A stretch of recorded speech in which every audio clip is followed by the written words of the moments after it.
Looking for a new project car but don't want to be like every other guy at the car meets? Want something with that LS power but don't want to wear New Balances and jean shorts like the Corvette owners? Want to be the most obscure and esoteric, this is me calling you annoying, one out of your friend group? Well, then do I have a project car for you? You know what it is, it's why you clicked on this video, it's in the thumbnail and the title. I'm talking about the Thunder from Down Under, the 2004 to 2006 Pontiac GTO or VZ Monaro or Chevy Lumina Coupe, depending on where in the world you live. Before I tell you about this Aussie-made burnout machine, do me a favor and help us build a project car for the channel. My vote is a GTO, by the way, by hitting the like button, the subscribe button, and dropping a comment down below with what car we should build. Also, if you have a GTO or anything with 4 or more wheels, add it to our vehicle gallery to show it off and help others dial in their fitment. Now back to the action. The classic GTO was all Detroit steel, baby, but for the '04 Chevy GM, I suppose, decided to let the Aussies, who'd been ripping skids in Monaros for the previous 40-odd years, build this one, and build it they did. The '04 GTO came with an LS1 engine, backed up with the T56 manual or the Oops All Neutral Special, the 4L60E. In '05 and '06, Chevy moved over to the LS2, but these two cars are functionally the same, just with the LS2 version getting dual exhaust, the hood with the cool nostril vent things, and about a 50 horsepower bump thanks to better flowing heads, 0.3 liters more displacement, a more aggressive camshaft. Okay, so not entirely the same thing, but close enough.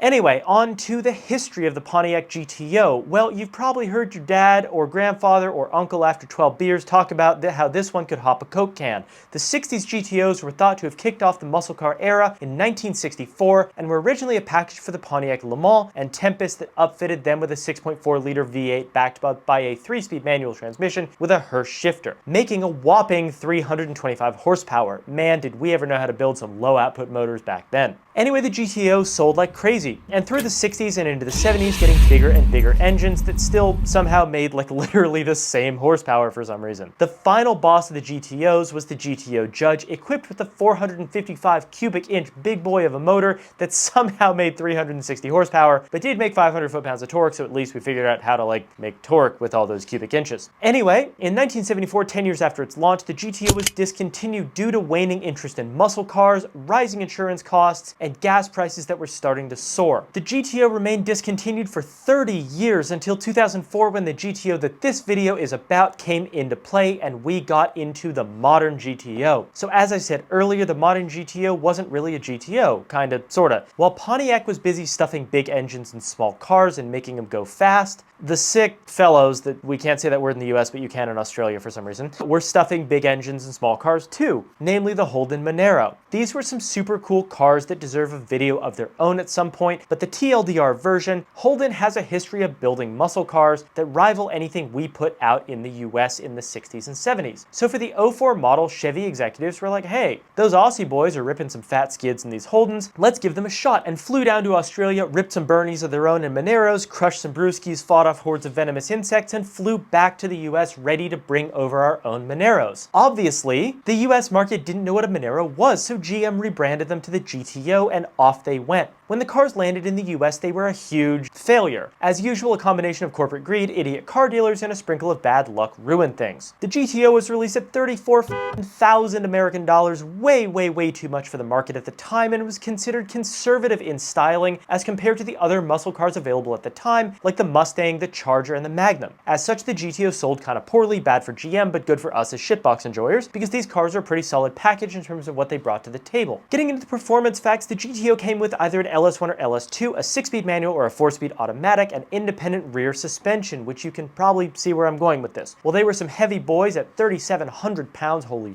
they still got up and went for the time, clipping off a 13-second flat quarter mile straight out of the box. The key here is that badass bald eagle factory under the hood. You know, God's gift to mankind, the LS series of engines, greatest engine ever made. The GTO takes well to mods, and 400 wheel horsepower in these bad boys is very possible for not much money. Speaking of not much money, these things come in anywhere from $6 grand, which is like what they're actually worth, all the way up to y'all smoking on that silly goofy pack and listing them for 12 to 15. We expect to pay around 8 for one, and that's what you can roughly expect too. Now, here's how you can modify yours. We'll start simple. These things are pretty choked up by modern emissions regulations, so let that puppy breathe with an aftermarket intake, some long tube headers, and a catback exhaust. Now you can stop here, but where's the fun in that? You want that chop, right? Throw in a big cam from Texas Speed, port the OEM heads, which flow pretty well, or replace them with better flowing units and throw a fast intake manifold on. At this point, you're flirting with 500 at the tire. Not enough? There's a million supercharger, turbo, or even nitrous setups available for LS engines, your budget being the only limitation here. But remember, with that added power, you're going to need more traction, which is where we at 3Ps come into play.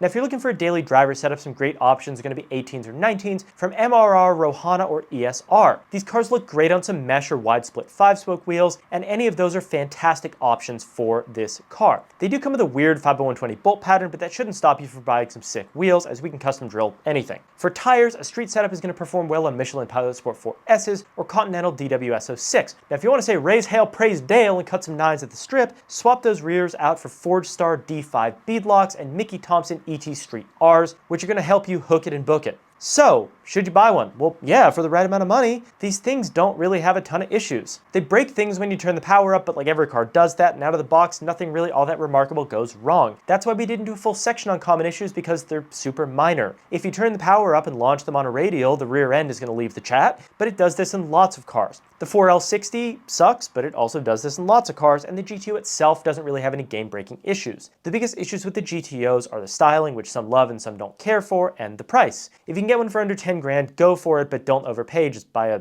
Vet instead. These aren't collectible classic GTOs, they're VZ Monaro shitboxes. Buy one, thrash it, enjoy it, and then pass it on to the next owner as a clean owner, one title car, so they can do the same to the next guy. You can't argue with LS rear-wheel drive and manual transmission, and if you enjoyed this video, please let me know down in the comments and tell me what car we should do or why you should buy on video next. Be sure to drop a like, a comment, subscribe to the channel, add your GTO to our vehicle gallery, and I'll see you in the next one.